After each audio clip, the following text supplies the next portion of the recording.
பெருமையான கலாச்சாரம் மற்றும் பாரம்பரியங்களுடன் இந்தியாவில் உள்ள மக்கள் தங்கள் முன்னோர்களிடமிருந்து வந்த கதைகளை நம்புகிறார்கள். அதனால் பல கோவில்களில் பல வழக்கம் நமக்கு மர்மமாக தெரியும்.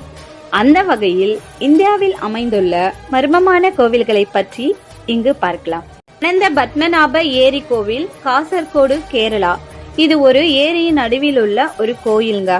இது மிகவும் மர்மமாக உள்ளது. இந்த கோவிலின் சிறப்பு என்னவென்றால் இங்கு முதலை தான் காவலாளியாக இருக்குதுங்க. இந்த முதலை மற்ற முதலைகளைப் போல அல்லங்க, யாருக்கும் தீங்கு விளைவிக்காமல் கோவிலை காக்குதுங்க. மதிய வழிபாட்டிற்கு பிறகும் பக்தர்கள் தங்கள் கைகளால் முதலைக்கு உணவளிக்கிறார்களாம். ஆச்சரியமா இருக்குல்ல? கோவிலின் வரலாறு 9ஆம் நூற்றாண்டை சேர்ந்ததுங்க.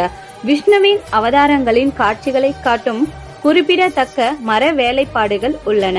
சரிங்களா? தெரிஞ்சுக்கோங்க.